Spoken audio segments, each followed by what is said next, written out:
नमस्कार मित्रांनो, मी मिलिंद सोनवणे कॉमर्स कट्टा या आपल्या यूट्यूब चॅनलवरती मी आपलं स्वागत करतो. आज आपण टेक्स्टबुक पेज नंबर 27-28 वरचं जे एक्झाम्पल आहे, इलस्ट्रेशन 2 हे सॉल्व एक्झाम्पल आहे, ते आपण सोडवणार आहोत. प्रथमतः बघूयात. From the following trial balance and adjustments given below, you are required to prepare trading and profit and loss account for the year ended 31st March 2019 and balance sheet as on that date in the books of Shilpa and Katrina किंवा कत्रिना, जे नाव उच्चार योग्य वाटतो तो बघा. नावाशी घेणं देणं नाही, आपल्याला एक्झाम्पल सॉल्व करणं महत्त्वाचं आहे. Shilpa and Katrina. आता यांचा त्यांनी रेशो कुठेही दिलेला नाही, म्हणजे ज्यावेळेस पार्टनर्सचा प्रॉफिट किंवा लॉस वाटण्याचा रेशो दिलेला नसेल तर अशा वेळी आपण नेहमी इक्वली असा रेशो घेत असतो, म्हणजे समान प्रमाणात आपण त्यांचा नफा आणि तोटा वाटणार आहोत. प्रथमतः ॲडजस्टमेंट ज्यांना आहेत त्या खुणा करून घेऊ. The stock on hand was valued at ₹58,000 on 31st March 2019. ते तारीख दिली 31 मार्चचा स्टॉक आहे, याचा अर्थ आपला हा आहे closing stock. Then outstanding expenses की जे द्यायची बाकी आहेत, एक रॉयल्टी आणि दुसरा वेजेस, त्यांना आपण खुणा करून घेऊ. हा वेजेस इथे आहे आणि रॉयल्टी हा इथे रॉयल्टी आहे. नंतर salaries paid in advance to staff, सॅलरीला आपण एक खून करून घ्यायची आहे, salary. Then create a provision for bad debts ₹1,000 and reserve for doubtful डेप्ट 3% ऑन सन्ड्री डेटर्स. म्हणजे बॅड डेब्ट्स आणि RDD, म्हणजेच सन्ड्री डेटर्सला 2 खुणा येतील आणि बॅड डेब्ट्सला पण 2 खुणा येतील. Last one is land and building and furniture. यांच्यावरती डेप्रिसिएशन काढायचं आहे, लँड अँड बिल्डिंग आणि फर्निचर. बरोबर. अशा प्रकारच्या ह्या ॲडजस्टमेंट्स आहेत. आता आपण एक्झाम्पल सोडवायला सुरुवात करूया. नेहमीप्रमाणे आपली पहिली ॲडजस्टमेंट आहे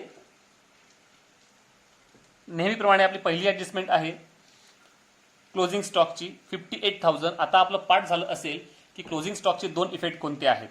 पहिला इफेक्ट आपण नेहमी देतो ट्रेडिंग अकाउंटच्या क्रेडिटला आणि दुसरा नेहमी देतो आपण बॅलन्स शीटच्या ॲसेट साईडला. मग आपण देऊयात effect by closing stock amounted to ₹58,000. आणि दुसरा इफेक्ट आपण देणार आहोत बॅलन्स शीटच्या ॲसेट साईडला. नेहमीप्रमाणे 10 ते 12 ओळी जागा सोडायची, मग लिहायचं आहे बाय क्लोजिंग स्टॉक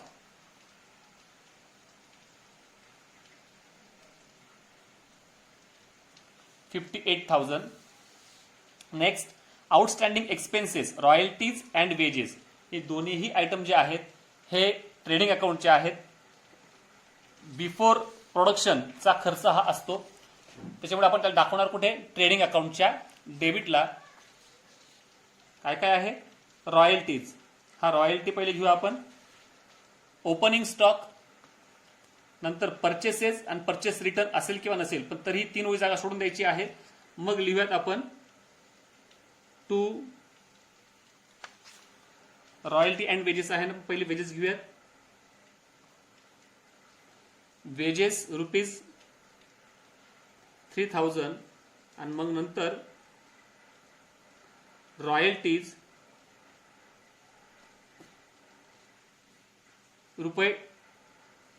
₹2,000. आउटस्टँडिंग म्हटल्यानंतर आपण काय करतो, द्यायची बाकी असतील तर देऊन टाकायचे, म्हणजे काय ऍड करून घ्यायचे आहेत. 1,500 आपण रॉयल्टीमध्ये ऍड करूयात आणि ₹800 आपण वेजेसमध्ये ऍड करूयात. मग इथे घ्या ऍड आउटस्टँडिंग ₹800, आउटरला येतील 3,000 800 आणि रॉयल्टी आहेत आउटस्टँडिंग 1500.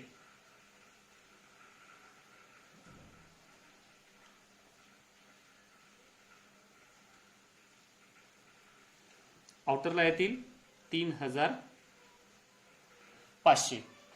दुसरा इफेक्ट, देणं बाकी असेल तर आपली लायबिलिटी वाढते, कारण आपल्याला ते केव्हा ना केव्हा द्यावं लागणार आहेच, म्हणजे आपली लायबिलिटी वाढत आहे. इथे जवळपास 3 ओळी जागा सोडून मग लिहायचं आहे आपल्याला आउटस्टँडिंग एक्सपेन्सेस.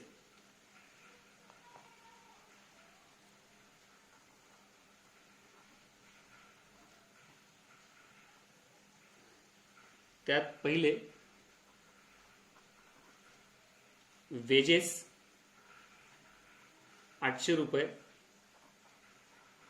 देन रॉयल्टीज 1500 रुपये,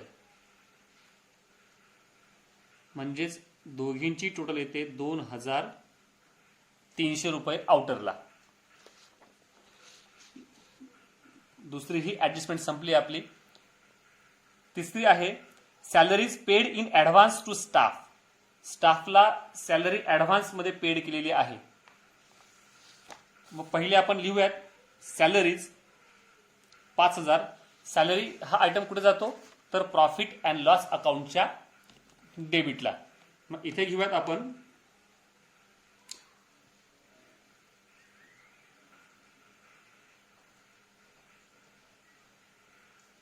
टू सॅलरीज अमाऊंट आहे 5000. ऍडव्हान्स पेड केली असेल आपण, तर म्हणजे याचा अर्थ आपण पुढील वर्षाची पण त्यांना सॅलरी देऊन टाकली असेल. म्हणजे आपण फक्त करंट इयरचं रेकॉर्ड करत असतो. पुढील वर्षाचं असेल तर आपण त्याला काय करू, लेस, त्याला म्हणायचं ऍडव्हान्स सॅलरी किंवा प्रीपेड. प्रीपेड पण चालेल 2000. आउटरला किती येतील प्रीपेड केल्यानंतर, आउटरला येतील आपले 3000. बरोबर. ऍडव्हान्स पेड केली आपण तर आपल्याला हवं तेव्हा परत मागवू शकतोय आणि पुढच्या वर्षी पुन्हा आपल्याला द्यायची गरज नाही. म्हणजे ही झाली आपली आता ऍडव्हान्स पेड केल्यामुळे ऍसेट. म्हणून आपण इथे खाली घेऊयात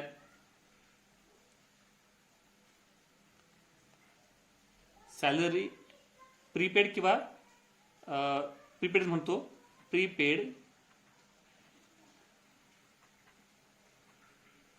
सॅलरी 2000.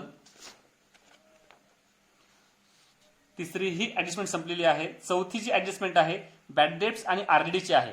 आपल्याला नेहमीच आता माहित पडलं असेल की बॅड डेट्स आणि आरडीची ऍडजस्टमेंट म्हटली तर सन्ड्री डेटर्स आणि सोबतच बाजूला बॅड डेट्स हे दोन्ही लिहून टाकायचे आहेत. मग मी इथे घेतो सन्ड्री डेटर्स, त्याची अमाऊंट आहे 40,000 आणि बॅड डेट्स 400 रुपये. बॅड डेट्स आपण टाकतो प्रॉफिट अँड लॉस अकाउंटच्या डेबिटला. मग इथे म्हणा टू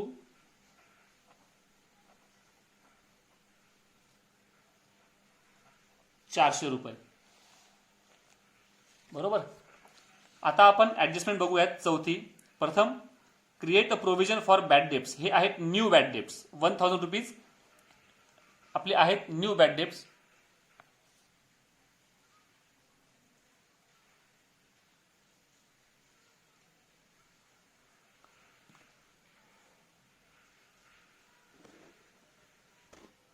मग यात जर बघितलं आपण तर बॅड डेट्स आपल्याला त्यांनी दिलेले आहेत 1000 रुपये. जुने बॅड डेट्स आपले आहेत 400 रुपये आणि नवीन बॅड डेट्स दिलेले आहेत ते म्हणजे 1000 रुपये. म्हणजे आपला बुडीत पैसा काय होतो आहे, तर बुडीत पैसा आपला वाढतो आहे. म्हणून आपण प्रथम बॅड डेट्सची ऍडजस्टमेंट करून घेऊयात. Add new bad debts, amount आहे 1000 रुपीज. आणि बॅड डेट्स आपले वाढलेले आहेत, त्यासोबतच प्रॉफिट अँड लॉस अकाउंट जो आपला बॅलन्स शीट जे आहे तर ह्या ठिकाणी आपले डेटर्स जे आहेत 40,000 रुपये आपल्याकडे येणं होतं, तर 40,000 पैकी आता 1000 रुपये जे आहेत हे आपल्याला मिळणार नाही आहेत. तर आपण काय करणार आहोत, तर ह्या ठिकाणी सुद्धा आपण न्यू बॅड डेट्स लेस करणार आहोत.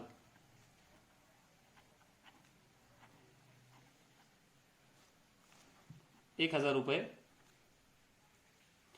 वजा केल्यानंतर येतात 39,000. नंतर याचं बघितलं पुढे आहे रिझर्व्ह फॉर डाऊटफुल डेट्स म्हणजेच RDD 3% ऑन डेटर्स. आपल्याला माहिती आहे, मी मागेही बोललो आहे की बॅड डेट्स वजा केल्यानंतर जी काही अमाऊंट येते ह्याच अमाऊंट वरती आपण दिलेल्या टक्केवारीनुसार RDD काढत असतो. RDD म्हणजे सुद्धा एक प्रकारचा आपला तोटाच आहे किंवा बुडीत पैसाच आहे, तर तो देखील आपले डेटर्स कमी करतो. म्हणून लेस न्यू RDD ॲट 3%. मग 39,000 वरती 3% जेव्हा आपण काढतो आहोत तर त्याची अमाऊंट येते या ठिकाणी 1,170. 1,170. सन्ड्री डेटर्सला दुसरी कुठलीही ऍडजस्टमेंट नाहीये, म्हणून डायरेक्टली आपण त्याची अमाऊंट आउटरला घेऊ शकतो 34,830. बरोबर. आणि RDD जी आपण शोधली तर इचा सेकंड इफेक्ट आपण नेहमी कुठे देतो, तो म्हणजे बॅड डेट्स मध्ये. मग इथे म्हणायचंय न्यू RDD जी आपण शोधली आहे 1,170. आणि मी नेहमी सांगतो की यांची टोटल घेण्याच्या बाहेर आउटरला घेण्याच्या आधी ट्रायल बॅलन्सच्या क्रेडिट साईडला एकदा चेक करून घ्यायचं की इथे कुठे त्यांनी RDD दिलेली आहे का. तर यामध्ये बघितलं तर इथं आपल्याला RDD दिलेली आहे, म्हणजे आपलं हे इन्कम आहे. 1,000 रुपये आपल्याला जो बुडीत पैसा आपण गृहीत धरला होता त्याच्यापैकी 1,000 रुपये परत मिळून गेले आहेत. म्हणजेच काय, तर आपण ते वजा करून घेणार. प्रथमतः तिघांची बेरीज पहिले आपण घेऊयात 2,570. ही आपली टोटल आलेली आहे. आणि यानंतर आपल्याला 1,000 रुपये म्हणजे ओल्ड RDD जी ट्रायल बॅलन्सच्या क्रेटा दिलेली आहे ती आपल्याला 1,000 रुपये परत मिळून गेले. म्हणजेच काय, 1,000 रुपयाने आपले बॅड डेट्स बुडीत पैसा कमी झाला, म्हणून ते वजा केले तर आउटरला येतील 1,570. तिसरी ऍडजस्टमेंट, चौथी पण ऍडजस्टमेंट झालेली आहे. पाचवी सोपी आहे. Depreciate land and building and furniture. Building वरती 5% आणि फर्निचर वरती 10% डेप्रिसिएशन काढायचं आहे. ही सोपी ऍडजस्टमेंट आहे. प्रथमतः बघा, आपल्याला घ्यायचं बिल्डिंग. मी इथे घेतो लँड अँड बिल्डिंग, अमाऊंट आहे 37,800. लेस डेप्रिसिएशन म्हणजे काय, ऍसेटची व्हॅल्यू कमी होते. लेस डेप्रिसिएशन 5%. 37,832 आपण काढलं तर ते 3,000, 10% काढलं तर 3,780 येतं. त्याचे निम्मे केलं तर येतात 1,890. आउटरला त्यांची वजाबाकी केली आहे ते येतात 35,910.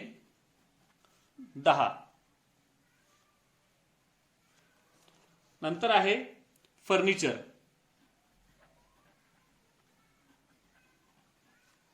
फर्निचर एकूण दिलेलं आहे 17,250 आणि त्यातही डेप्रिसिएशन वजा करायचं आहे 10%. 10% म्हटल्यानंतर फक्त एक शून्य कमी होईल, 1,725.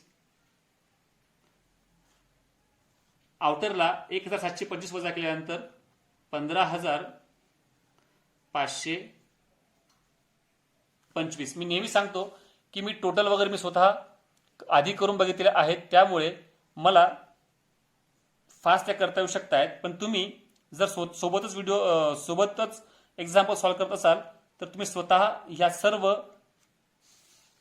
वर्किंग नोट्स करून बघायच्या आहेत. आता आपण 5% आणि 10% डेप्रिसिएशन काढलेलं आहे. डेप्रिसिएशनचा सेकंड इफेक्ट कुठे टाकतो आपण, तर नेहमी तो टाकतो प्रॉफिट अँड लॉस अकाउंटच्या डेबिटला, कारण आपला तो एक प्रकारचा खर्च आहे. म्हणून इथे म्हणूयात to depreciation on land and building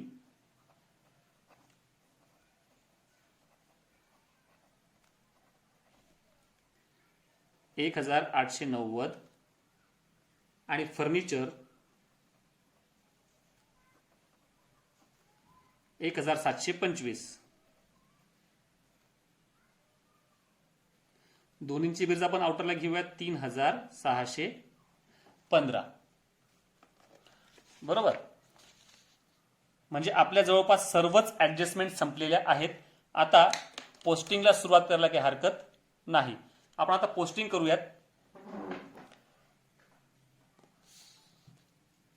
सर्वात पहिला आयटम आहे लँड अँड बिल्डिंग झालेला आहे, फर्निचर पण झालेला आहे, सनरी डेटर्स पण झालेला आहे. पुढचा आहे स्टॉक ऑन 1/4/2018.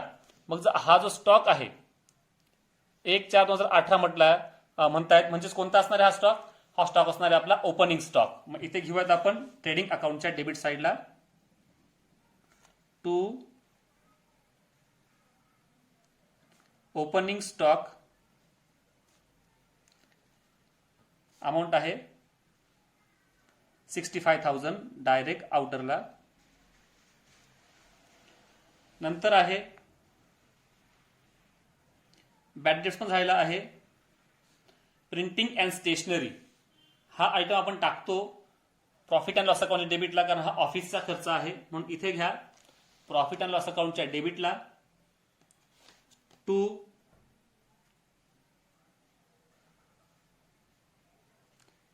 प्रिंटिंग अँड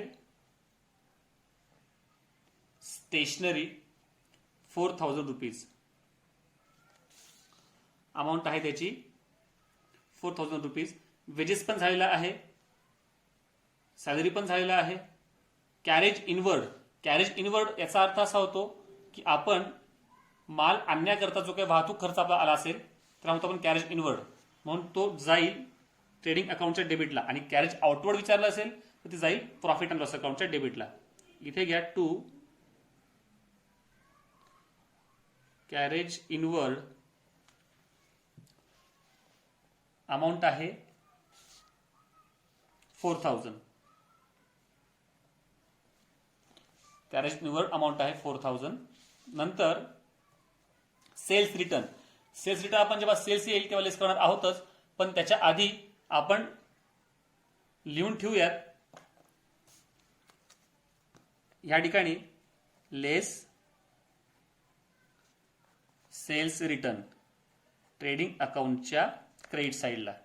त्याची अमाऊंट आहे 2,000.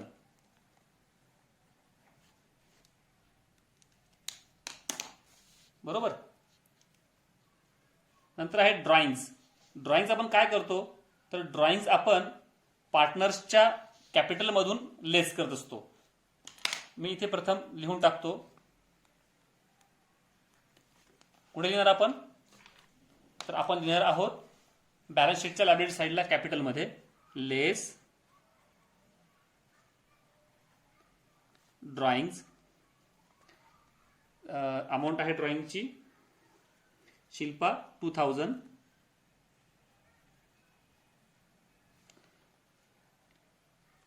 $43,000 आणि इकडे लेस ड्रॉइंग्स 3,000 आहेत, म्हणजेच 42,000 लेस केल्यानंतर दोन्हींचे आपण ड्रॉइंग्स वजा केले आहेत. नंतर डिस्काउंट डेबिटला दिला आहे. याचा अर्थ काय असणार आहे तर हा असणार आहे पेड किंवा अलाउड, म्हणजे हा आपला खर्च आहे. कारण डेबिट साईडला काय असतात सर्व खर्च आणि सर्व प्रकारच्या मालमत्ता, आणि ह्या साईडला जर काही दिलं असेल डिस्काउंट तर काय असणार आहे डिस्काउंट रिसिव्ड, डिस्काउंट मिळाला आहे. या ठिकाणी इन्कम आणि लायबिलिटी असतात. तर डिस्काउंट घेऊयात आपण प्रॉफिट अँड लॉस अकाउंटच्या डेबिटला. इथे म्हणा to discount 2030. Advance given to शाहरुखला आपण ऍडव्हान्स दिला आहे. आता यांनी ट्रायल बॅलन्सला ही ऍडजस्टमेंट, ट्रायल बॅलन्सला हा आयटम दिला असल्या कारणाने याचा एकच इफेक्ट येईल. जर ऍडजस्टमेंटला दिला असता तर 2 इफेक्ट आले असते. आता ऍडव्हान्समध्ये दिलं असेल तर आपण तो पुन्हा केव्हाही मागू शकतोय, म्हणून आपण टाकणार त्याला ऍसेटला. ही झाली आपली मालमत्ता. Advance to Shahrukh.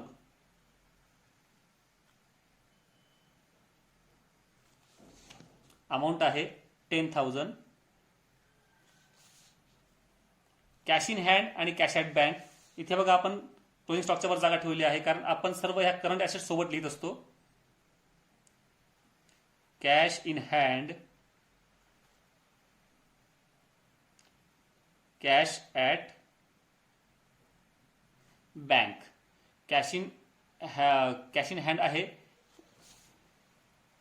20,000 आणि कॅश ॲट बँक आहे 8,000. इंटरेस्ट डेबिटला दिलेला आहे. याचा अर्थ इंटरेस्ट काय असणार आहे, तर इंटरेस्ट पेड असणार आहे. इंटरेस्ट आपण पेड केला याचा अर्थ हा आयटम जाणार प्रॉफिट अँड लॉस अकाउंटच्या डेबिटला. मग इथे म्हणायचं इंटरेस्ट किती आहे 1,000 टू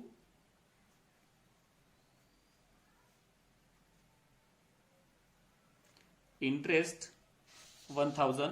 देन कमिशन पण काय असणार आहे, पेड असणार आहे, मग ते पण जाईल. खर्च आहे to commission profit and loss अकाउंटच्या डेबिटला 2,000 रुपये. देन रॉयल्टी झालेला आहे.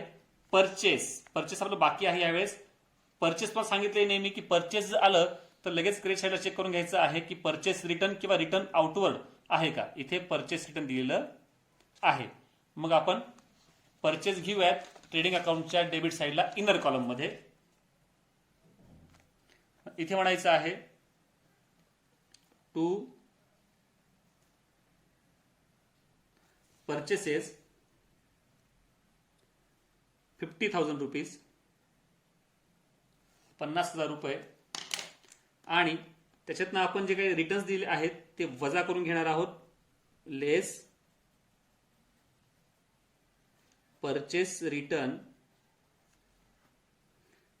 1,480. आणि मग आपण आउटरला घेऊयात. आता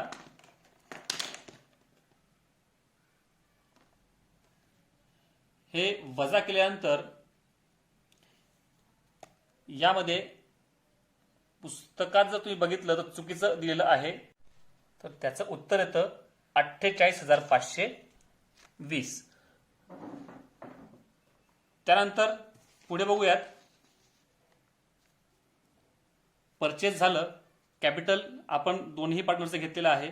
बिल्स पेएबल ही आपली लायबिलिटी आहे, म्हणून आपण ते टाकूयात बॅलन्स शीटच्या लायबिलिटी साईडला. इथे म्हणायचं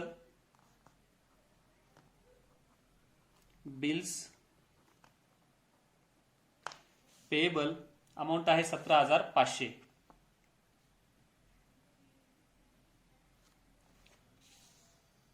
बरोबर. त्यानंतर आहे बँक ओव्हरड्राफ्ट. ही सुद्धा आपली लायबिलिटीज आहे. मग इथे घ्या बँक ओव्हरड्राफ्ट, अमाऊंट आहे 10,000.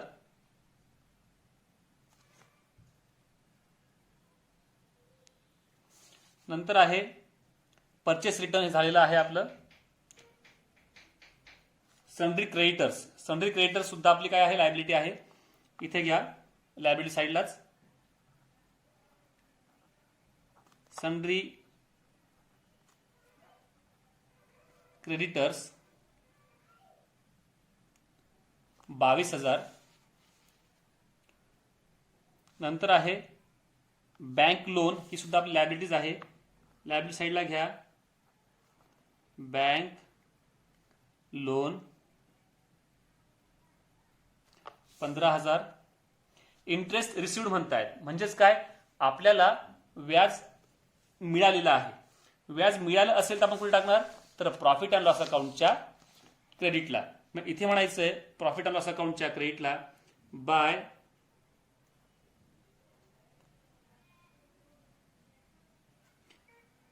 इंटरेस्ट रिसिव्ड 1,500 रुपये. नंतर आरडीडी पण झालेला आहे आणि सेल्स आपला बाकी होता तो घेऊयात आपण. आता इथे म्हणायचं आहे आपण जागा सोडली होती इथे सेल्ससाठी, बाय सेल्स 1,20,000. आता यांची वजाबाकी करूयात आपण. सेल्स आणि त्याच्यातनं 2,000 रुपयाचा जो माल परत आला असेल तो वजा करून 1,18,000. अशा प्रकारे पोस्टिंगही झालेलं आहे आणि ऍडजस्टमेंटही झालेल्या आहेत. आता आपल्याला करायचं आहे टॅली. तर आता आपण एक्झाम्पल टॅली करूयात. प्रथमतः ट्रेडिंग अकाउंटची टोटल जेव्हा आपण करणार आहोत टॅली करत असताना सर्वप्रथम क्रेडिट बाजूची टोटल आपण करूयात. तर क्रेडिट बाजूची टोटल येते आहे 1,76,000. मी इथं फक्त तुम्हाला समजा म्हणून करतो आहे, असं या ठिकाणी तुम्हाला पेपरला करायचं नाहीये, एक्झाममध्ये असं करायचं नाहीये. ही झाली credit side total. Debit side total जेव्हा केली तर ती आलेली आहे 1,24,820. म्हणजेच ह्या वेळेस पण क्रेडिट बाजूची टोटल जास्त आलेली आहे, म्हणजे काय असणार आहे नेट प्रॉफिट असणार आहे. आणि यांची वजाबाकी जर केली तर उत्तर येतं 51,180. म्हणजेच आपला ग्रॉस प्रॉफिट आलेला आहे 51,180. जी टोटल जास्त आलेली आहे ती पहिले लिहून टाकतो मी 1,76,000. आणि जे कमी पडत आहेत to gross profit carried down 51,180 आणि 1,76,000. बरोबर. नंतर gross profit transfer to profit and loss account credit side. इथे म्हणायचं आहे by gross profit brought down 51,180. बरोबर. म्हणजे ट्रेडिंग अकाउंट या ठिकाणी आपला असाच प्रकारे क्लोज झालेलं आहे. आणि आता बघूयात आपण profit and loss account close करायचा प्रयत्न करूयात. आणि यामध्येही बघा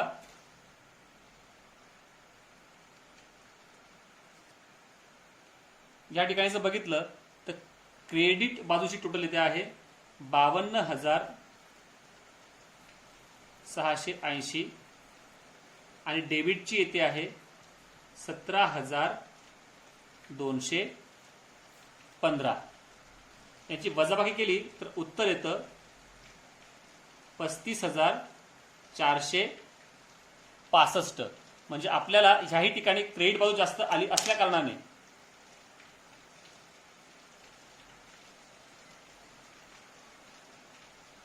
क्रेडिट बाजू जास्त आलेली आहे.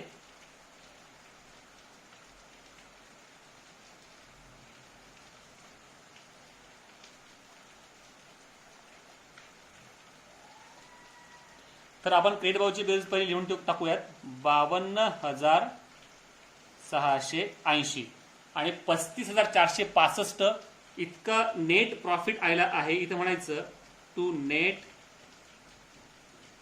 Profit carried down. पार्टनरची नावं घ्या शिल्पा आणि कॅटरीना.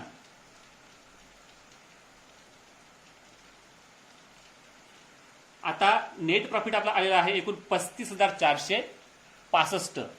मग इथे मी डायरेक्ट आउटरला घेतो पहिले 35,465. त्यांचा कोणताही रेशो दिलेला नसल्या कारणाने हा आपण इक्वली समसमान वाटणार आहोत. याच्यामध्येही जवळपास 17,732.5 असं येत आहे. म्हणून 1 रुपया कोणाला तरी एका पार्टनरला आपण जास्त देऊयात. 17,732 आणि 17,733. पॉईंटमध्ये उत्तर येत असेल तर अशा वेळी आपण ही ट्रिक वापरू शकतो. 52,680 म्हणजे दोन्हीही बाजून टोटल आता सारखी आलेली आहे. नेट प्रॉफिट जो आपला आलेला आहे हा आपण काय करणार असतो तर कॅपिटलमध्ये आपण त्याला काय करतो, ॲड करतो. पार्टनर्सच्या कॅपिटलला आपण आता नेट प्रॉफिट ॲड करूयात. मग इथे म्हणा ॲड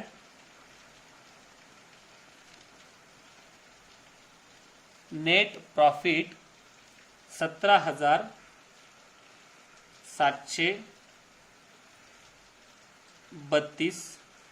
आउटरला त्याची बेरीज येईल 60,732.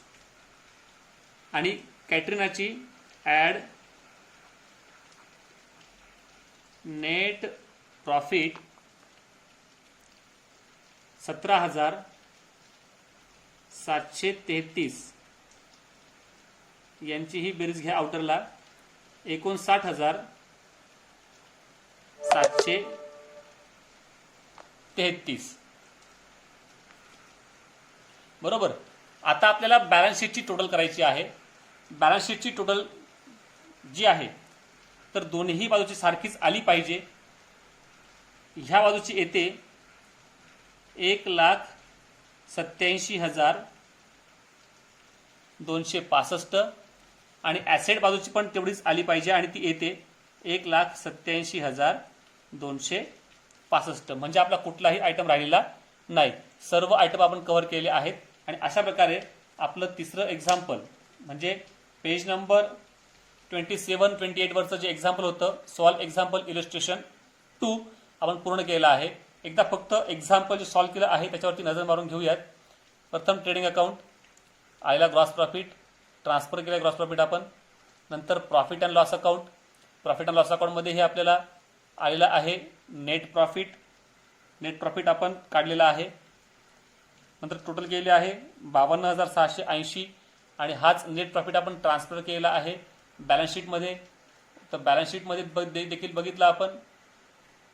तर नेट प्रॉफिट ॲड करून दोन्ही पार्टनर्सचे कॅपिटल बाहेर आपण आउटरला लिहिलेलं आहे. नंतर दोन्ही बाजूंची बेरीज, बॅलन्स शीटची लायबिलिटी साईड आणि ॲसेट साईड दोन्हींचीही बेरीज आपण केलेली आहे. अशा प्रकारे हे एक्झाम्पल आपलं पूर्ण झालेलं आहे. तुम्ही स्वतः ही एक्झाम्पल घरी सोडून बघायचा प्रयत्न करायचा आहे. मध्ये मध्ये जर तुम्ही सोबतच एक्झाम्पल सॉल्व करत असाल तुम्ही एक्झाम्पल व्हिडिओ पॉज करूनही स्वतः सोडून बघू शकतात. वर्किंग नोट स्वतःच करायच्या आहेत. धन्यवाद.